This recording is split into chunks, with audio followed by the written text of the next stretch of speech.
When I was first approached about discussing this episode, I was like really intrigued because I was thinking, man, I love this topic, but it's a topic that I think can be pretty controversial for a lot of people. But I wanted to align it with the mission of this podcast, which is really to explore bodily systems through a science based educational lens.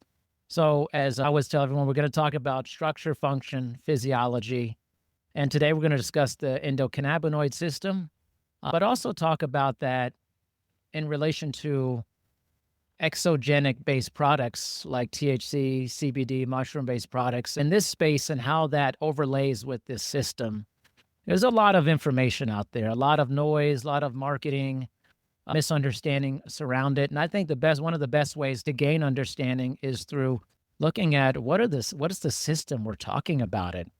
So I wanted to go through that approach, and I thought one of the best ways to do this was talking about the system, but also linking it up with a person who's in this space and who's doing the work in terms of product driven, wellness, well-being, product driven products. And so we have Pete Olander here today, who's the CEO of Happie, a wellness driven line of THC, seltzers, mushroom beverages. And Pete will explain much more about it than I am about that. So we're going to lay this over about the system, also with Pete's work, his motivation, his passion related to this, and we'll dig in that way. So first, Pete, thank you for being on the podcast. I appreciate your time.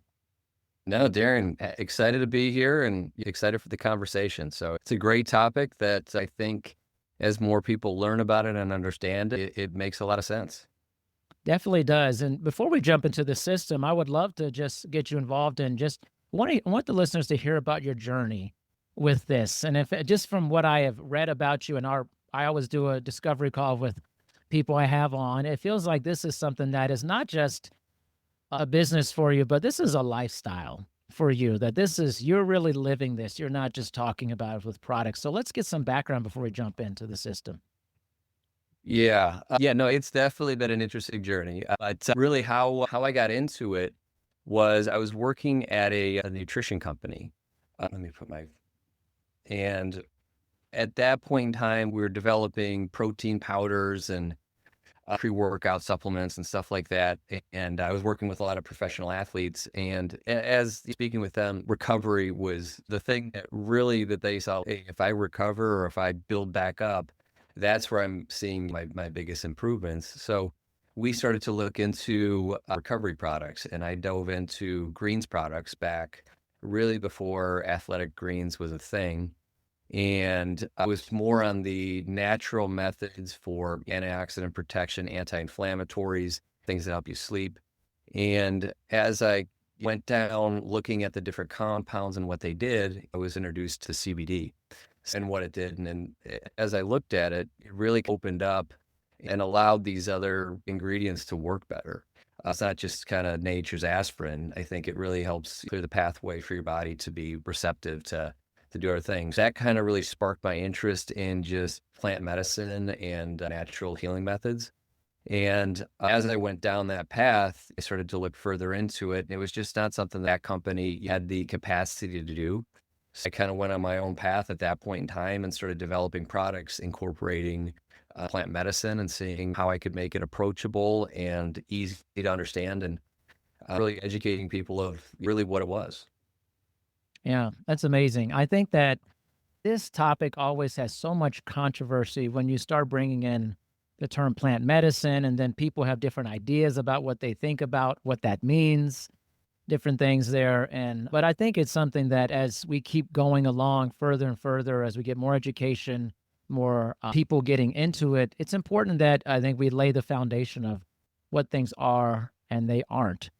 Because I think I remember when I was approached about this episode with you, and I was like, oh, a line of THC seltzers and mushroom drinks. I was like, oh, that's awesome. I'm into that. I'm totally into that. But there may be people listening to this, watching, and goes, what's that all about? What do you mean THC seltzers and stuff? And I hope that today we can help people just have a better understanding of. Also, we talked about a little bit this dosage is really important, and we'll get into that, and what is actually happening to your body within this. And I'm sure you've probably had many conversations with people who were unsure maybe about these types of things, I would guess. Of course. Yeah. No, it's always a conversation piece at a party or gathering for sure. They want to know. Yeah, that's right. I would think it'd be pretty, oh, you find out what Pete's up to, you're like, hold on, record skip. Let's get into this, okay? For that. It was taboo for so long, right? Now Yeah, that's right. it's at least accepted to talk about. That's right. So I really appreciate that. So we're going to jump into this endocannabinoid system here. So I'm going to go on a little run here, and I'm going to have Pete come in and comment about some of this here. But what I think is really interesting, and when we talk about bodily systems here, and especially when we talk about this system as it relates to exogenous-based products, is this is a pretty recently developed or recently discovered system. I'm an A&P instructor, personal trainer, and I teach about all types of systems: digestive system, endocrine system, so on and so forth, lymphatic system. And we have a lot of information on that. But in the endocrine system, really, this became discovered in the 1990s, so not that long ago, and really came because of the study of tetrahydrocannabinol, which is THC or cannabis. And I think it's really interesting to look at the psychoactive effects of the substance led to the discovery of the actual system. And this really started happening if you look back in the 1960s and 70s. And in this podcast episode, I have tons of research, and that research will be in the show notes. So I won't bore you with telling you every single thing about the research, but it will be in there if you want to explore that on your own. But we had already known for a really long time that different substances like this had these psychoactive effects, but we didn't know the mechanistic qualities. What was the action was unknown on this. So that was really the big question back then was, what's this? How does this affect the brain so specifically? The kind of the scientific problem was this is so specific, it can't be a random membrane disruption. And we know this in science. When we look at this, if there's such a specific effect like this, there has to be a receptor that are involved in this. So in the 1990s, and you notice that there's a big gap in research from the 60s, 70s, and 90s, which during that time, there was a very large movement against research in this and outlawing of this type of thing. And if you grew up like I grew up in the 80s, you said, the reefer madness, say no to drugs things. It was like a big aspect of this whole thing that there really was a dead period. And in the 1990s, we really started back up on this and some research related to looking at what is the receptors related to. So we had cannabinoid receptor 1 or CB1, and then was discovered CB2. Once you find a receptor in the system, all of a sudden you start thinking, this must be a network happening here because it's so specific. And CB1, we know, relates to highly concentrated in areas of the hippocampus for memory, basal ganglia for movement, and the cerebellum for coordination.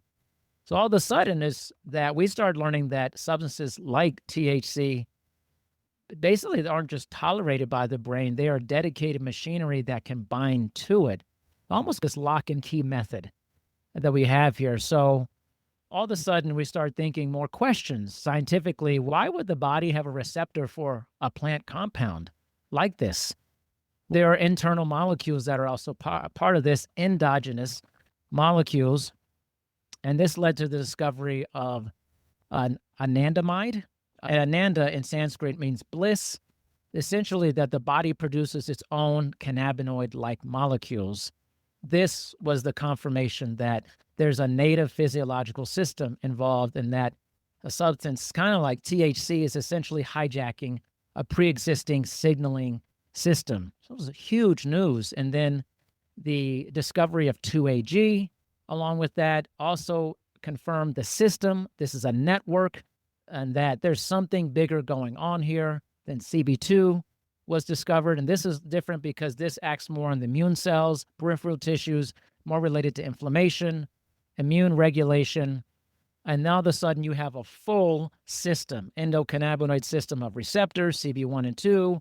You have endogenous molecules, anandamide, 2AG, and then enzymes that actually break it down, FAAH and MAGL. This creates a complete physiological system. And this became a reverse pharmacological understanding in that a study of a substance actually created a discovery of a system.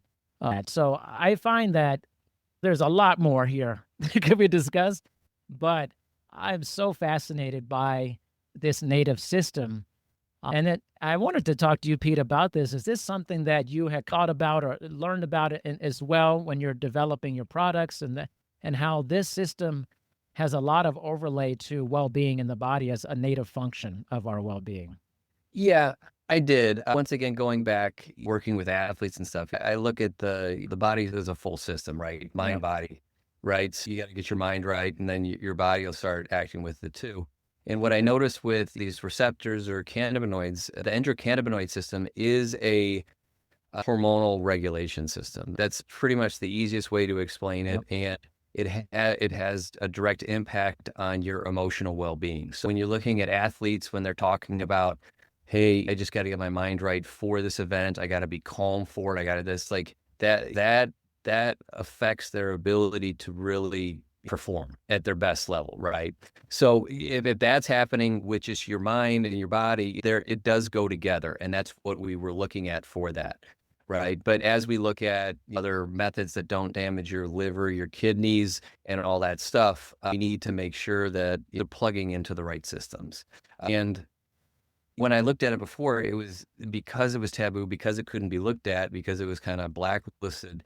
Many people researched it and really understood its full capabilities. But that didn't stop a lot of high-level people from utilizing these substances the right way, because it Right. comes down to your intention, right? What are you using this for? What is it? And like you said, the bliss molecule, like Yeah. it feels good to be happy. You got to enjoy life. You got to do, you're like, so to say that that's not a good thing, I might have some things to say for people who have that train of thought.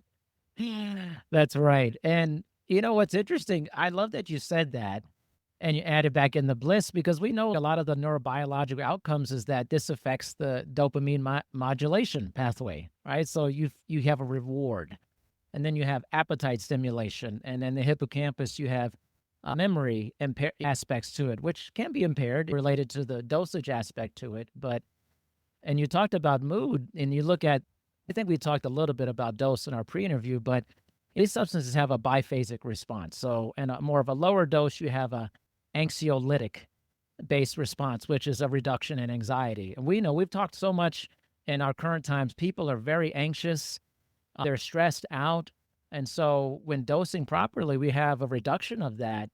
But with high doses and maybe intentions that aren't done with the best of intentions, you have more of an anxiogenic effect, which is an increasing anxiety, a feeling of being threatened, increased fear, decreased emotional regulation. So the depending on the dosage part, you really can, one compound or different substances can swing you different directions Oh yeah, it depending on opens that. Pandora's box, right? It opens you up. Okay, so you better be ready for it, or be in That's the right. right situation, or be around the Yeah. right people. Because if some puts you out of whack, most likely you're a little off kilter. That's with Yes. anything you ingest, right? That's So right. you just have to be, like I said, be cognizant of what you're doing it for, the intention. Yeah. How did you come up with in your products, in talking about dosing, what was the standardization or what was the idea behind your approach to that method in there with the drinks? We looked at it and looked at it as far as like, I wanted it to be a social thing. Like my body really couldn't process alcohol very well. It would affect me pretty bad, especially the next day. And as I got older, it'd be worse, right? Yeah. So I was just looking for an alternative. I'm not saying it's better or not, but like I Yeah. still wanted the functionality. I still wanted to have a good time with my group of friends. I didn't want it to be, I wanted to be social enough where people are used to walking around with a can in their hands. Right. So Right. it's normalized, right? And I had researched enough about what these molecules really did for you, and I Yeah. knew it wasn't harming my body. So for me, it was the best of both worlds. I'm like, okay, I get less calories this way. I don't have a hangover the next morning. I still get a good, happy feeling. Like Yeah. most, you have too much, you go to sleep, but you typically don't see a bunch of people drinking a bunch of THC beverages and getting in fistfights. No. No. Yeah, exactly. You just may be really hungry. I think maybe you tear up some food, man, for sure. But yeah, I think it's so much tied to that, those pathway centers and the receptors and its binding. And it's really, I think what happens, and you can speak to this maybe, I think when I was looking up the products and the drinks, I was like, oh, this seems like a really good dosing because enough to feel something, and it sounds like it works quickly, your product. What did you say? I think it's what, 15 minutes or so? Or Yeah, onset's about 15 minutes, yeah, right? So it mimics or it replicates what a beer would do for you, right? You don't drink a beer and all of a sudden you're like, whoa, and then it creeps on you a little bit, but it goes out of your system in about the same way. So that there's some interesting parallels of why they're a good alternative because people are used to that. And that's one of the things that people talk about. I don't want to be staring at a wall for 4 hours, or yeah, it's yeah. going to make me sleep too much. This is why we go lower so you can go low and slow. No, it makes a perfect amount of sense there for that. And I felt like this is more native to the system that you have in your body that really it's almost just like a mimicking product. It mimics what you naturally produce in your body. But something that's fast acting like that, I think is pretty, people are used to that versus something sometimes, and there's different ranges, right? If you're having edibles and things, it could be a long time till something happens. And when that something happens, it often drops like a bomb on you. And then you're out for a, now sometimes that's some people, like for someone like me, I actually enjoy that. That doesn't bother me, but I know I'm pretty unique in that. A lot of people don't want that. They don't want to wait a long time and they don't want to be like in it for a long time. So I think it's brilliant that you're dosing is more of, I think it hits more of the wider spectrum of people for that. Yeah. Yeah, no, and that's everyone's heard those horror stories of the Yeah. edibles because yeah, all of a sudden I don't feel for an hour and then I take 2 more and then all of a Yeah. sudden I am floored because they all start hitting. But that everyone's digestive tract is different, right? That's right. But you're going liposomal and it's getting into your bloodstream about the same for everybody. So you can control and understand, okay, this is going to last about an hour. Yeah, most definitely. So what have you noticed? Now we talked about, now we could talk about it with it. It's a little different. Do you think that maybe the social stigma is changing and just on a larger scale, or is there a lot longer way to go? You believe with that? I think the social is actually it's in a great place. If you look at THC beverages, I mean, they're making up a significant portion of a lot of beverage distributors' portfolios. They're on liquor stores, Yeah. so gaining acceptance and normalization. Now, where it's a little lagging is in the regulatory or compliance thing. For some reason, every state has to be different. Yeah. These it's a very weird, fragmented system, and it's hard to grow in.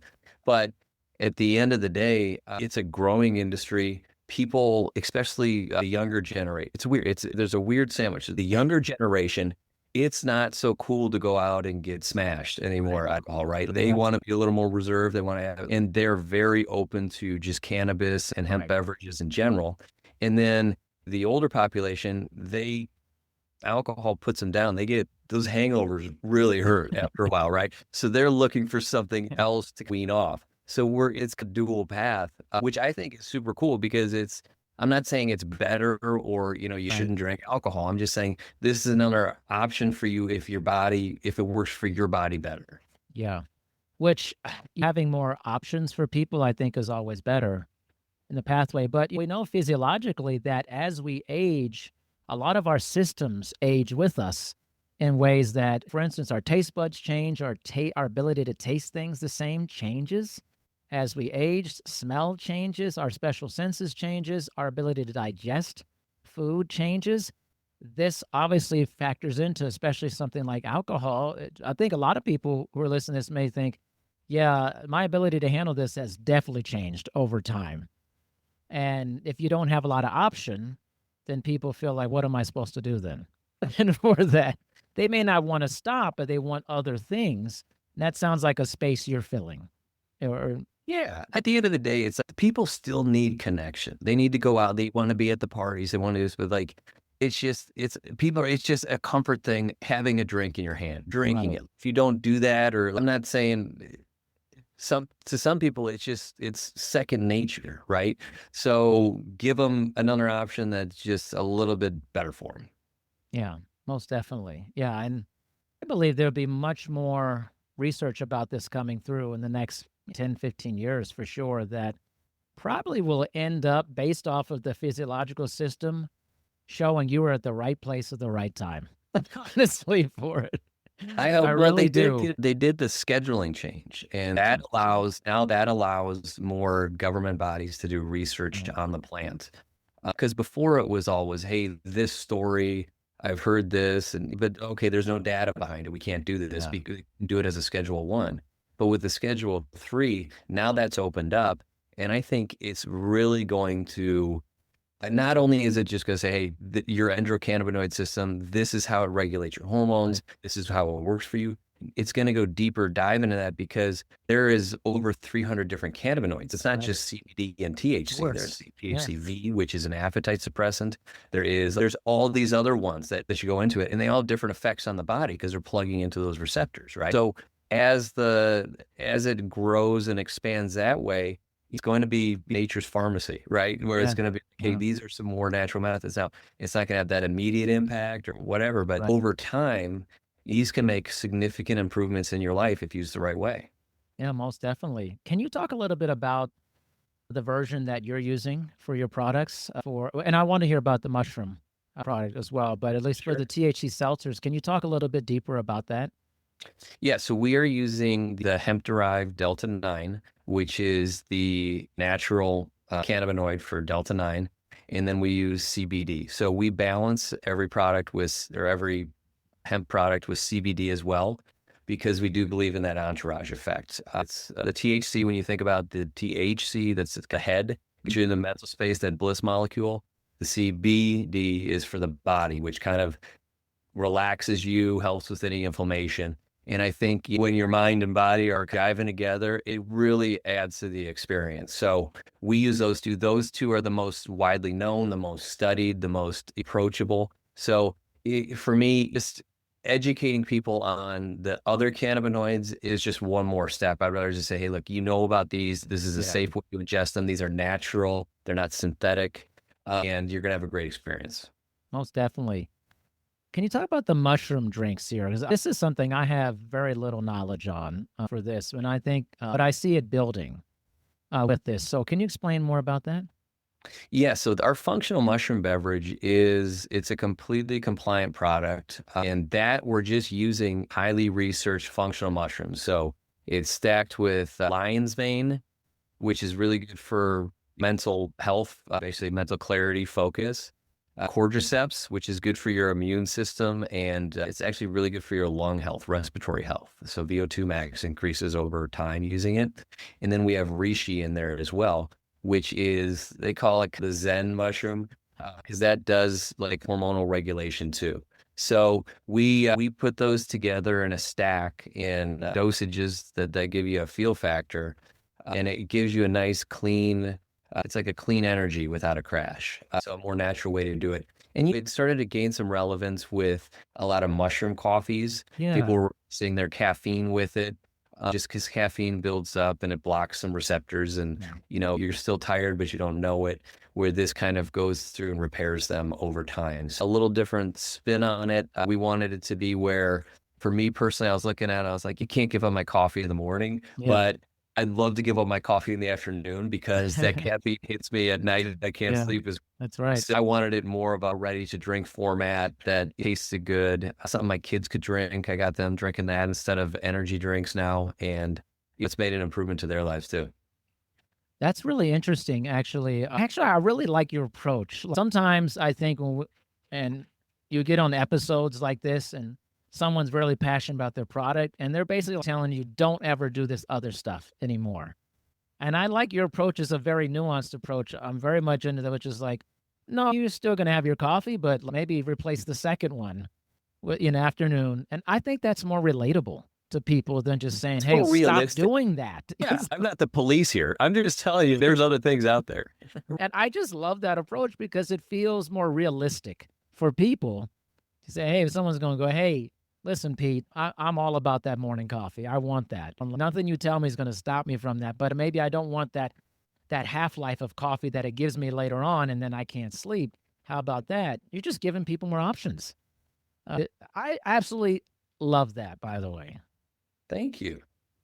I appreciate that. Seriously, I think sometimes we get too much into we go one extreme or the other, right? It's the same thing if you were like saying, hey, Yeah, it's pretty true. You struggle with alcohol, the older it gets, harder. I'm not telling you to stop. I'm just saying here's some other options. That's a beautiful way of saying it without creating someone's gonna be like, this guy's trying to tell me to not to do this and that. It's only just offering you different options. That's all. This is great. Thank you. No, it's Yeah, really no, amazing.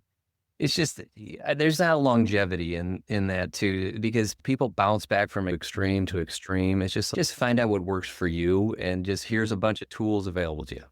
Yeah, most definitely. So, what do you see with your products? Are you seeing a bigger jump in the mushroom or the THC seltzers, or is it an equal thing where people purchasing? It's interesting because the there I'm very happy with how they're both working out, but the mushroom one is a lot easier to get onto shelves. So we're selling the mushroom one on Amazon. We're in retail stores. Liquor stores are actually picking up the functional mushroom one Okay. as well, because they're looking for non-alcoholic options to Yeah. to their party. And then the THC one, yeah, that's doing well.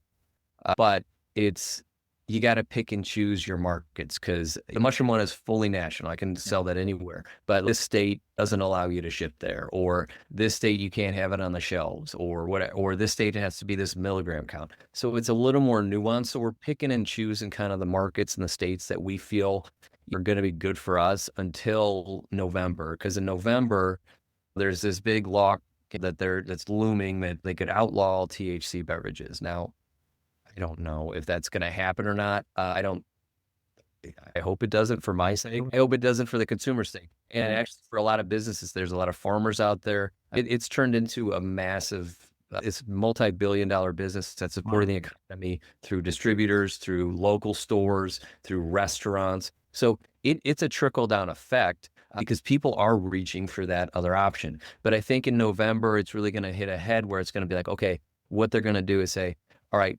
nationalize it to the point where, hey, 10 milligrams seems like the appropriate dose that we can feel comfortable about, where if we're serving someone at a bar, they're not going to get in a car and they're not going to do this or whatever it is, but they're still serving alcohol at a bar. That's what I'm But saying. Yeah, I but can't. they just have to find a way to play together where the regulatory bodies get together and piggyback it on the alcohol framework. So it's, hey, it's Yeah. still an age-gated product, right? You need to be Right. 21 to have it. Let's make sure the proper compliance, the proper checks are in place.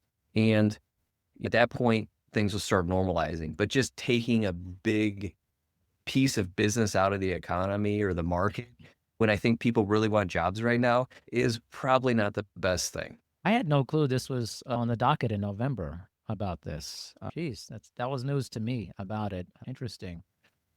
What's the future of this? If you had, I know it's hard to predict. Next 10 years, he's going to loosen up some more. I know what the rescheduling is going to help, but do you think it's an ebb and flow and eventually it's just going to be normalized at some point?